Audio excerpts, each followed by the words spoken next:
What is going on, guys? My name is The Rose, and this is Game Corner Podcast, episode 21. This one is audio only today, no video feed today, guys. My brother is borrowing the USB cable that I use for my camera to charge his phone. So, therefore, you will only get audio today. I was gonna record some gameplay of a random game or whatever and just do shit in the game, fuck around, and use that to give you guys something to watch and look at and whatnot, but I didn't have time for that this week. So before I get into things here, I just want to say that this is the first time in a couple of weeks that I'm podcasting, because the last 2 weeks really didn't have much of any news. The majority of everything out there the past couple of weeks was all like new screenshots for this game, and this game got a new trailer, and you know, it's fucking not really newsworthy stuff to me. And then 2 weeks ago, they took the Smash Bros. Direct, and a lot of these websites, they just like took the Direct, they dissected it, and they wrote like 20 different articles about the Direct, so people can read a whole bunch of different articles on the Direct instead of watching the Direct itself. And I had already covered that in the last episode. Episode 20 was a real fucking nightmare for me, because I had to re-upload both parts twice for making rookie mistakes.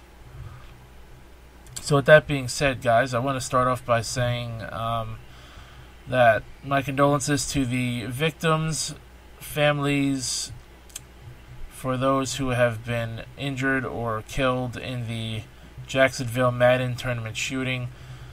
The man, David Katz, who had won the tournament in 2017, a year ago, had went back and he was defending his title at the tournament, and he lost, and he went fucking apeshit and shot up the place. He killed 2 people, he wounded 11, I believe, and he killed himself, like the bitch that he is. So that sucks. You know, it's always sad to hear shit like that when it happens. So my condolences to the families of the victims who have suffered at all through that endeavor. With that being said, guys, follow me and Erin Fitzgerald on Facebook, Twitch, Twitter, and YouTube. Follow Black Sakura on Facebook. The links are all in the description box down below. As well as check out the description, guys, for my Extra Life donation page. This is my 5th year I am doing Extra Life. My live stream will be on November 3rd and November 4th. You can check the event page. I'll also have linked below for information and details of what I have planned for that weekend. I have a few games listed of what I'm going to play. I'm going to be working out a few things of other games to play. I have 2 charity incentives as well, one for $300, one for $500, so it'd be cool if we hit at least one of those. With that being said, guys, this is the Game Corner Podcast, episode 21, as I said. Not a whole lot of news this time, so this will be about a 30-40 minute video. I have 9 articles. I have 10 articles. And, you know, it's some interesting stuff. We got some news on new release dates of a few upcoming games. Soul Calibur 6 has a new character reveal. And, you know, a couple of things that came out of Gamescom from last week. So, that being said, guys, let's just jump right into things here. Let's see. Let's start off with, if it ever loads. Come on. Come on, you know you want to. Alright, let's start with this. A delay. Bloodstained Ritual of the Night delayed to 2019, and the PS Vita version has been cancelled. How about that? Oh, hold on a second. Alright, page load please. Thank you. Producer Koji Igarashi announced that Bloodstained Ritual of the Night has been delayed to 2019 and that the PlayStation Vita version has been cancelled. Firstly, the delay to 2019 has been decided in order to raise the quality of the game, in direct response to feedback for the beta blocker demo released in June of this year. Secondly, the decision to cancel the Vita port comes from Sony's plans to discontinue the Vita, as well as Vita physical copies and certain online store support features. For backers who ordered the Vita version of the game, they can either choose a different platform or request a refund via PayPal through an email that will be sent through Fangamer soon. So, there you have it. The game will be coming to the Switch, the PS4, the Xbox One, and the PC sometime in 2019. I always think it's good when a delay is happening to make the game better. You don't want to rush a game. There's no reason to rush a game, ever. So, and it says here, the most important reason for this is to raise the quality level, especially after all the very valuable feedback from the beta blocker demo. This was also stated in the screen in a caption on the image. So, you don't often see games get delayed after a beta or a public demo is released. But like I said, man, it's really good to delay a game and not rush it. You want the game to be as good as you can make it. It's this way, it's a better game for everyone else to enjoy when you're ready to release it. So I think this is a good move. And as far as the Vita port being canceled, it's understandable. The Vita is practically dead. I mean, it's pretty much dead. Honestly, I see no reason for the Vita to be supported anymore. Steam Play Proton to improve game support for Linux users. Alright.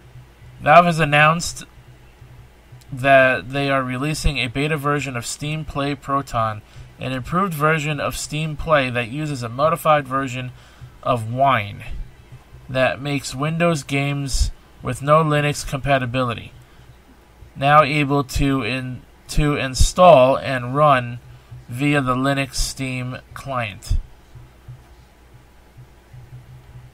Valve's goals for releasing Proton is to let Linux Steam users enjoy access to a larger back catalog and also allow future developers to easily leverage their work from other platforms to target Linux. Here are the list of major improvements. Okay, so Windows games with no Linux support will can be now installed and run directly from Linux Steam client, complete with native Steamworks and OpenVR support. DirectX and 12 implementations are now based on Vulkan, resulting in improved game compatibility and reduced performance impact. Full-screen support has been improved. Games will be seamlessly stretched to the desired display without interfering with the native monitor resolution or requiring the use of a virtual desktop. Improved game controller support. Games will automatically recognize all controllers supported by Steam, except more out-of-the-box controller compatibility than even the original version of the game. Expect more out-of-the-box controller compatibility.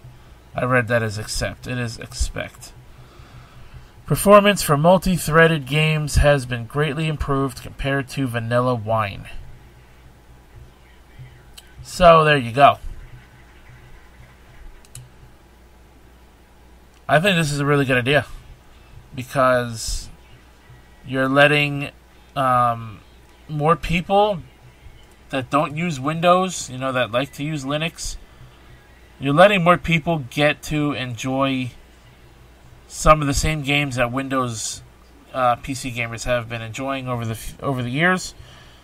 Pretty much giving anybody the ability to, be on, I guess you could say, equal ground with the Windows users, or pretty close to equal ground with the Windows users. I think it's a good idea, and I fully support it. I may not be a PC gamer at heart, but I do play PC games here and there. While I don't use Linux, I'm really glad that the people that do now can start being able to play some of the same games that we've been enjoying over the years and going forward with full and advanced controller support. Good job, Steam. Very good job. Alright, Soul Calibur 6 introduces a new character. Alright, so Bandai Namco revealed a brand new fighter in Soul Calibur 6 with the introduction of Aswell. Aswell, a leader of humanity, quote-unquote, with the ability to manifest weapons out of thin air. This ability known as Palindrome. Aswell is now the second brand new character to be revealed thus far for Soul Calibur 6 following Grow. He was originally shown as part of the Libra of Souls story mode that was also revealed, I believe, at Gamescom 2018. And also Tira, who has been shown as a Day 1 DLC character you can get when you pre-order the game. The Deluxe and the Collector's Editions. So there's that. I really like Tira's design. And going back to Aswell real quick, a caption for his character, and I quote, "You shall be sacrificed for the human race." Aswell, leader of humanity, wields the powerful weapon Palindrome, which grants him the ability to manifest weapons out of thin air, as I said. Now, I'm curious as to whether or not his weapon is going to be the same every time. Let me look at this trailer here. I can't show you the trailer because of copyright reasons, but let me analyze this trailer. I'm going to check it out because I'm interested in whether or not this weapon is going to be like the weapon he manifests out of thin air, if it's going to be the same every time. It looks like he's got blades. It looks like he can manifest a few different weapons here. Looks like he's had a scythe-looking thing right there. Yeah, this looks pretty cool. So he could change up his weapon style on and off. He could also throw his weapons too. So that's pretty cool. Ooh, that critical finish. Wow. He can manifest, looks like up to 2 weapons at a time if they're smaller, or one larger weapon like a scythe or a lance or whatever. This looks pretty cool. And, yeah, so with Aswell, I'm interested. I definitely want to play him after seeing that trailer. As far as Tira being revealed as a Day 1 pre-order DLC character, and I believe she's also available for the Season Pass people as well, if you buy the Season Pass. Tira is one of my favorite characters in the series, and I'm glad she's coming back. I do have the Collector's Edition pre-ordered, which means I will get to play her, and I really am digging her new look. Also, Libra of Souls was revealed alongside the Tira announcement. Libra of Souls is the story mode for the game. It reminds me of what they did with like Soul Calibur 3, sort of, the story mode for that. And I really like the fact that they brought back character customization, because if I remember correctly, I don't think it was in 5.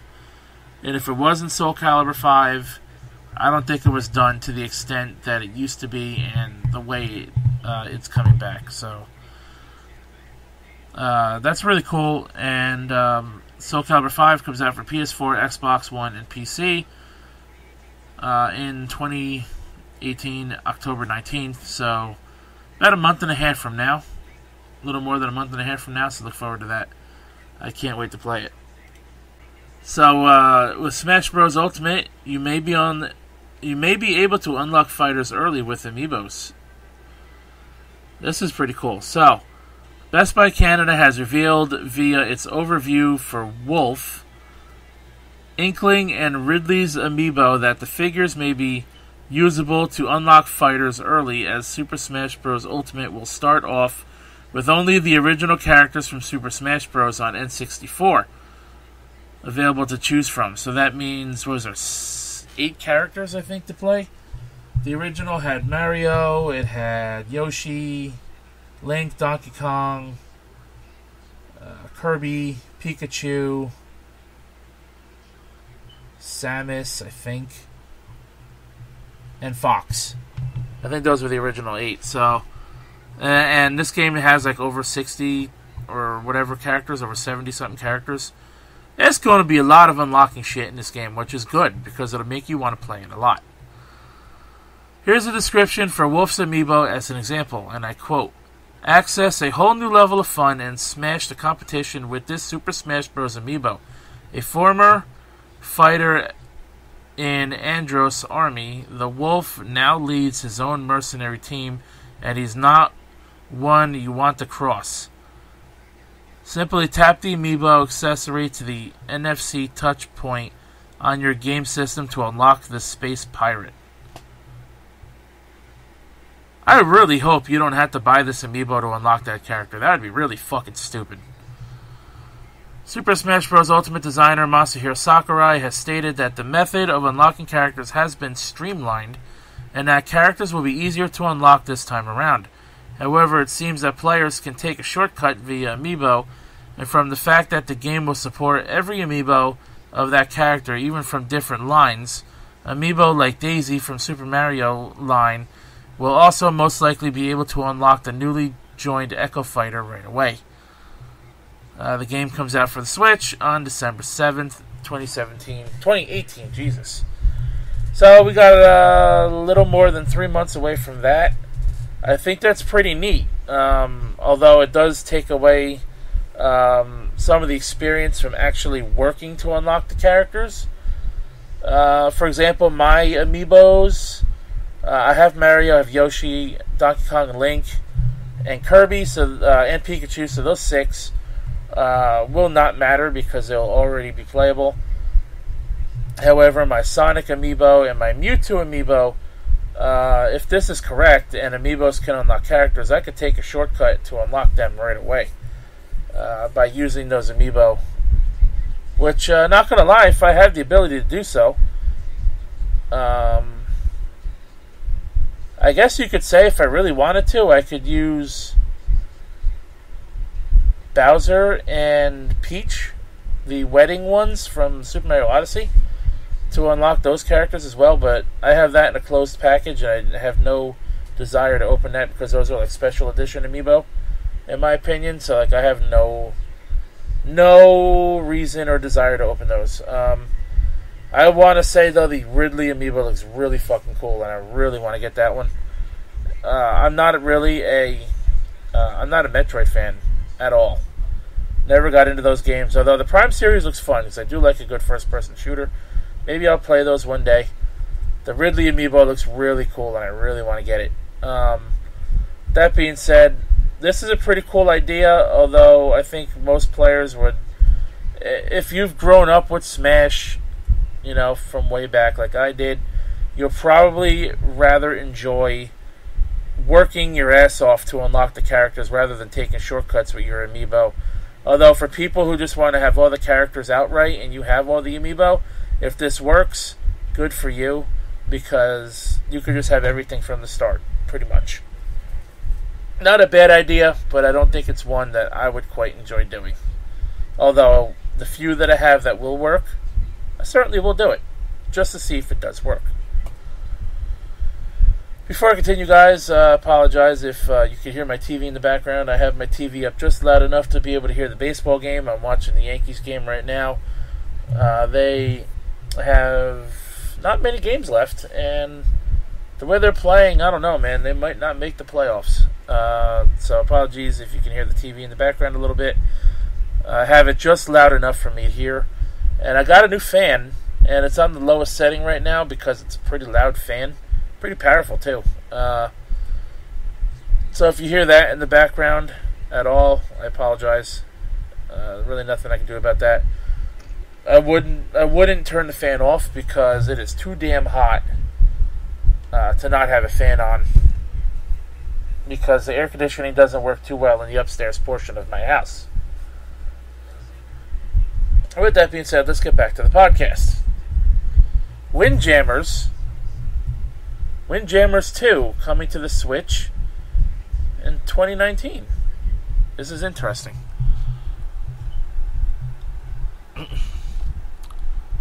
A second Windjammers game has been announced. During Nintendo's Gamescom 2018 Indie Showcase, Dotemu, probably pronounced that wrong, revealed Windjammers 2.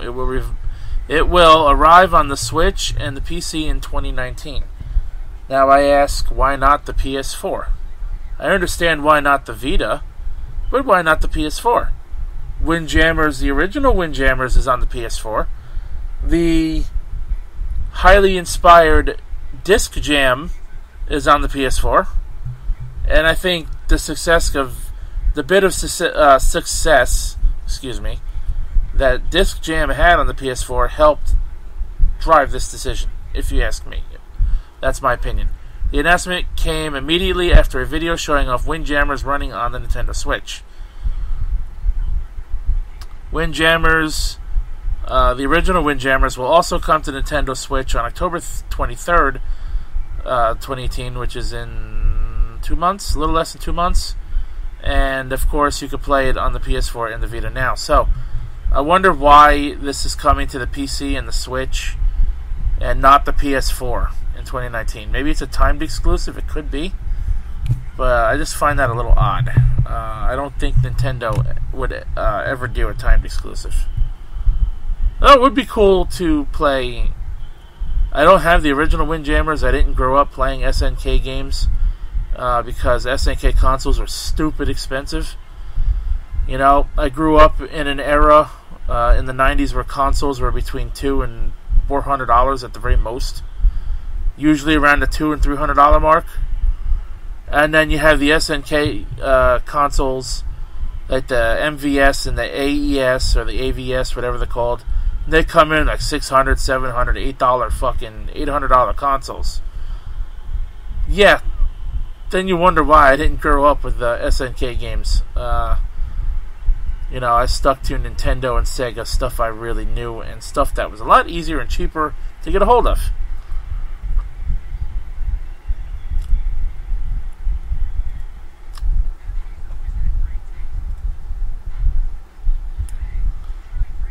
Shenmue 3 is set to release on August 27th, 2019. EaseNet finally finalized the release date of Shenmue 3, and it has been revealed as August 27th, 2019. The game also got a new trailer for Gamescom 2018, which I'm not going to show because of copyright reasons. Shenmue 3 launches worldwide on the PS4 and PC next August, so you got about a year. While waiting for its release next year, you can also check out the latest footage of Shenmue 1 and 2 HD. So, the game finally got a release date. I think the first time it was shown off was E3 2016 was the original announcement. And now, a little over 2 years later, we're finally getting a fucking release date. 2019 is shaping up to be a pretty big year in gaming so far. And we're not even done with 2018. 2018 is going to go out with a fucking bang. And I'm going to talk about that with the rest of this.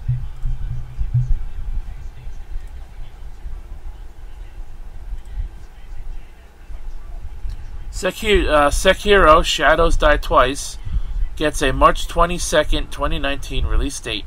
And it looks like it's getting a collector's edition with a pretty badass statue. We're going to go over it. A release date has been revealed for Sekiro Shadows Die Twice.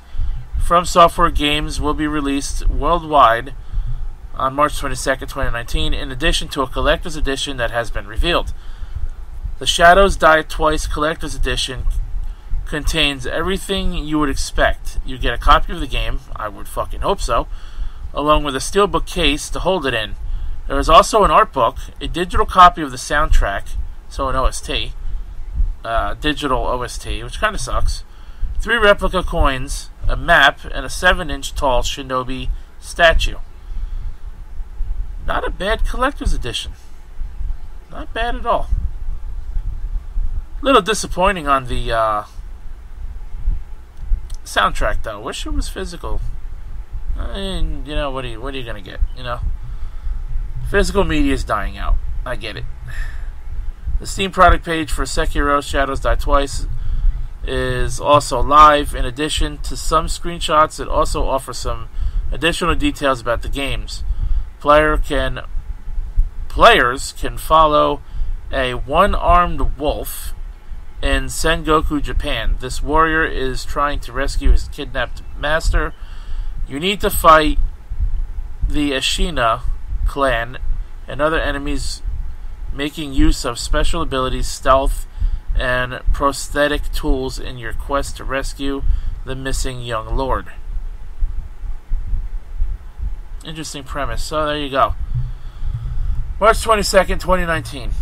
For those of you who are interested, I'm interested in the game. I would watch a Let's Play of it, but it's not really a game I would play personally. I would love to watch a Let's Play of it, however. So I'm looking forward to it just so I can see how the game is, you know. Devil May Cry 5 gets a March 8th, 2019 release date. Oh boy. March 2019 shaping up to be a big month. 2018 is going to go out with a bang. 2019 is going to start with a bang. During the Xbox Gamescom 2018 special broadcast, we get a look at the latest trailer for Devil May Cry 5, which revealed some gameplay features, and a first look at Dante in action, as well as the release date. Let's see. So that's pretty much it. Yeah. This is why, you know, sometimes I don't want to report news on trailers because I can't show them. You know? Let's see. In case you missed it, check out, you know, Siliconer's previous report for a look at some off-screen and direct feed footage of the Devil May Cry 5 demo available at Gamescom. I wonder if we're going to get that demo before the game comes out, or maybe a more polished demo to try the game before it comes out, like Capcom did with the Devil May Cry 4. That would be interesting. The game will release for PS4, Xbox One, and PC. So, when I said 2018 is going to go out with a bang, and 2019 is going to start with a bang, the next 6 months in gaming is going to be really fucking solid. I mean, let's take a look, or whatnot, at some of the games coming up. September 7th, Spider-Man. Okay? September 14th? Or is it the 21st? I want to say it's the 14th. I'm probably wrong. Shadow of the Tomb Raider. I think October 12th is Forza Horizon 4. October 19th is Soul Calibur 6. So, November 13th is the Spyro Trilogy Remastered. November 16th is the Pokemon Modern Gen 1 reboot. December 7th is Smash. You know? At the end of January next year, we're looking at Dead or Alive 6. Kingdom Hearts 3, which I believe has a January 29th release date for next year. There's a couple of badass games, couple of anticipated games coming out in February next year. I don't remember if The Last of Us 2 is one of those games or not. But then now we have Shadows Die Twice coming out on March 22nd. Devil May Cry 5 coming out March 8th. And that's not all of them. You got WWE 2K19. If you're a fan of wrestling games, that comes out October 9th. I believe. Or it comes out the 12th, but if you pre-order, you get to play it 4 days early. So then it would come out, I believe, the 9th. If you pre-order the game. You got FIFA 19, NBA 19, You know, there's a lot of fucking games coming out. And I might not have even mentioned them all. There's a lot of games coming out in the next 6 months. And then we got the Video Game Awards in December as well. Looking forward to that. Life is Strange 2 is coming out in September for anyone who's interested in that. Call of Duty Black Ops 4, in October of this year. I don't remember if Battlefield 5 is coming out at the end of this year. It could be. Destiny 2 expansion is coming out soon. PUBG is getting its official Xbox release. It'll be out of beta mode, whatever. Next 6 months has a lot, and I mean a lot of games coming out. Prepare your wallets because you are going to be broke. I know I will be.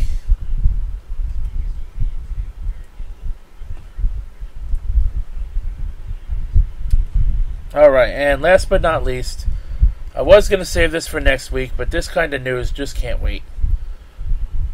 It really can't. I'm not even going to read the title of the article. So here we go. A new game has been announced. Lizard Cube, Guard Crush Games, and Dotemu, there's that name again, are working on Streets of Rage 4. It will be a 2D action game where players will take to the streets to beat up various toughs. We have to beat them up. This is the game that Streets of Rage fans have been waiting over 25 years for, or somewhere around 25 years. We've been waiting so long for this game, and it's finally happening. It's fucking awesome. A few details have been revealed so far. A website has been opened, and an initial trailer has been released. Axel Stone and Blaze Fielding have been confirmed as playable characters, and it looks like Adam Hunter could also be delivering an uppercut in one of the screenshots, so he could be playable as well. However, we do not know which platform Streets of Rage 4 will appear on just yet, or of course the release date. Adam has not been in the series since the very first game. And these HD retro screenshots, they look pretty fucking solid. I really can't wait for this to come out. Streets of Rage 4 is in development. In addition, Dotemu is also working on a sequel to the Windjammers, which I already talked about. So, there you go. Streets of Rage 4 is finally happening. I'm sure it's going to come out next year. We don't know when. We don't know what platforms yet it's going to be on. But, holy shit. I can't fucking wait. Well, that being said, folks, that is everything I have to talk about. Before I go, I want to talk to you guys real quick and let you know what I have a plan for in September. September, I have decided to make September a special month for my channel in which I will call Sonic September, or September of Sonic. I kind of like Sonic September. I want to go with that. In Sonic September, I will be uploading a lot of Sonic the Hedgehog gameplay, demos of fan games, let's plays, long plays of Sonic games, mostly old ones, maybe some I haven't even played before. You will see games such as the Sonic Advance Trilogy, a demo for a fan remake of Sonic Chaos. And for anyone who doesn't know, Sonic Chaos is originally a Game Gear game. Sega Game Gear from the early to mid-90s. I think it came out in like 93, 94, somewhere around there. There's a group of people out there remaking this game from the ground up. It's pretty cool. It features one act. The demo is 2 levels long with a boss fight.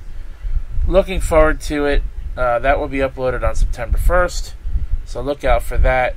My Sonic Mania Plus stream that I had done back in July I will be uploading that finally to my YouTube channel, since I was either too busy or just kept forgetting to do so over the past month and a half. I'll also be playing Sonic games like maybe Sonic and All-Stars Racing, Sonic Generations, maybe some mods too, some Sonic Generations mods if I can get them working.